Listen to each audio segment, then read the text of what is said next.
Hey, what's going on, guys? Today we're talking about the top 5 best formats of all time. So if you haven't seen it already, I did a video just rambling for like 10 minutes on whether or not Konami should do a a sanctioned event based off of different formats, right? And I figured a really good video to pair with that would be a video like this, the top 5 best formats of all time. This is obviously my opinion, so if you guys disagree, go ahead and let me know. These are in order from 5 to 1. This isn't just based on how I feel. Some of these are, obviously, because everybody's got their own bias, but this is also how I feel other people feel about these as well. So this is kind of like, the first video was talking about, could Konami do sanctioned events based off of different formats? And this video is kind of like these formats, starting with number 5 being hat format. So hat format actually wasn't just artifacts, hands, like Ice Hand, Fire Hand, and Trap Tricks. Even though that was the best deck at the time, it wasn't tier 0 by any stretch. There were decks like Yugioh that had just gotten a new structure deck. Fire King had just gotten a new structure deck. And the game was kind of evolving from that tier 0 Dragon Ruler power creeps everything, Spellbook of Judgment power creeps everything. It was evolving from that into the new, like a next stage of like a still Zexal generation, even though I think Pendulums had been announced by this point, but still Zexal generation cards like Evil Swarm Exciton Knight, number 101 Honor Arc, number 65 Volcasaurus, different things like that. And the main reason why I think a lot of people think this format is a lot of fun is because while you had to run cards like Mystical Space Typhoon and Double Cyclone, that's an interesting card, because of cards like Bottomless and Compulse and Warning, which were so powerful game-swinging one-ofs, you also had to watch out for hitting a Morlitech or an Artifact Sanctum or even an Artifact Ignition that completely flipped the duel on its head. Also, whoever got to the hand first would also be in a humongously positive game state. And the main reason why this deck list is on this format is on this list is because it is one of the highest levels of skill expression in Yu-Gi-Oh's history. And the reason it's all the way back here at number 5 is because it is a little bit more of like a control-based format, and that does kind of block out a good amount of people. Now, the next format I have is literally the format that came right after it, and it's the 2015 sort of like Duelist Alliance format, where we, in one set, got Satellar Knights, Yosenju's, I believe Shadal support, and possibly even Necros support. There was another really good archetype, all in one set, and the format, once again, flipped on its head.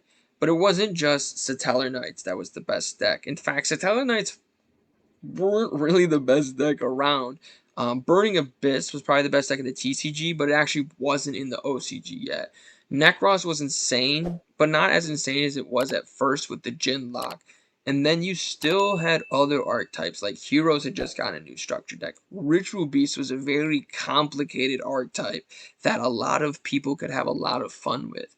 And this was the format where I really first started to get heavily into competitive play. So maybe that's why it always has like a special place in my heart. But I also genuinely believe that at the tail end of 2014 into 2015, we saw one of the most balanced formats in Yu-Gi-Oh's history, where we had about anywhere from about 4 to really 7 really good decks like Shadal, Ritual Beast, Heroes, Satellar Knights, Burning Abyss, Necros, that were all really, really good. Even Yusenju was all really, really good and could win a regional in YCS. Now, the reason why this doesn't make it a little bit higher on the list is because it is a little my biasy. I don't see a lot of people talking about this format when the greatest formats of all time are brought up.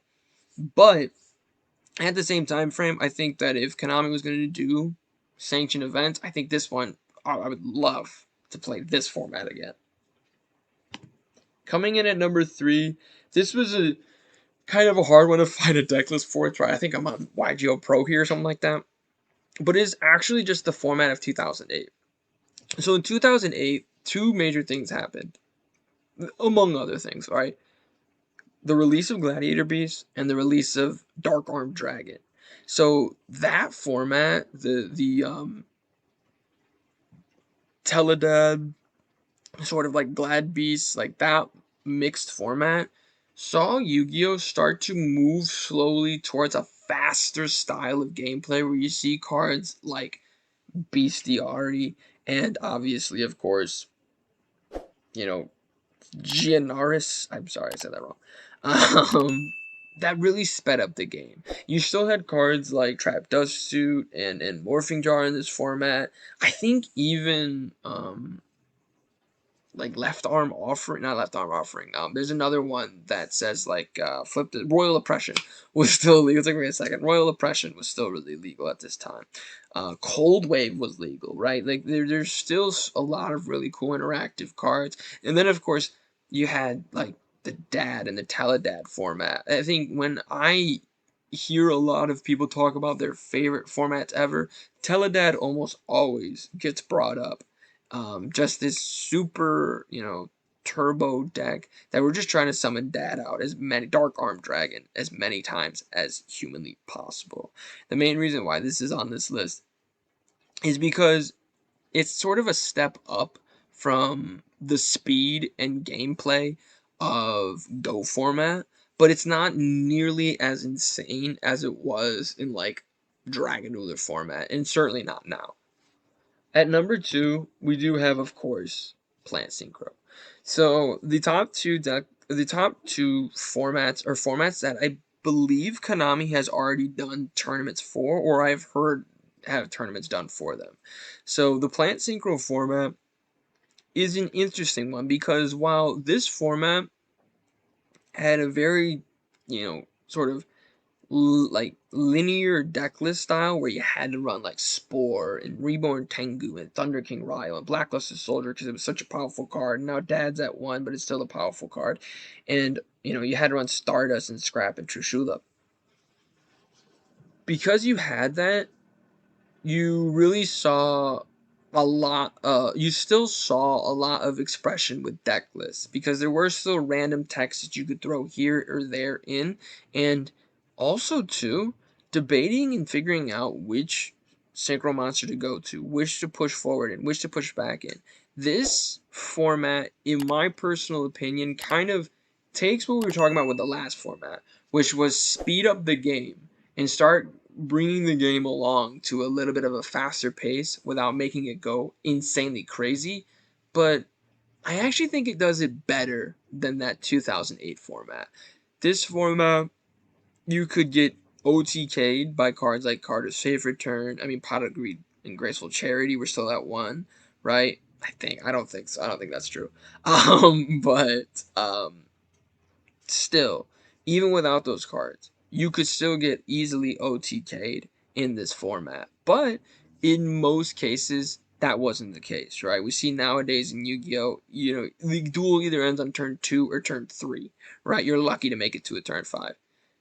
Even though the duel still lasts 40 minutes, right? But we saw in this format where it was this beautiful blending of we're speeding up, but we're still not too fast. And that's why this is at number one. Number two, excuse me. At number one is, as a matter of fact, you already probably guessed, right? It's the Go format, right? And this is a picture of a first place deck list recently. They already do sanctioned Go format tournaments.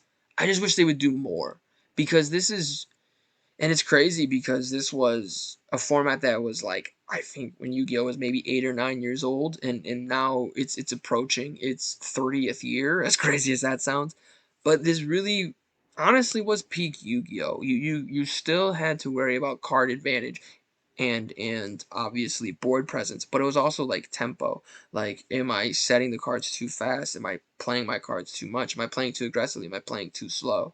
So I think that there's a reason why when people play nostalgic formats, this is the one they always point to. I mean, I can't remember a time where I've been to a locals and I haven't seen people playing this format.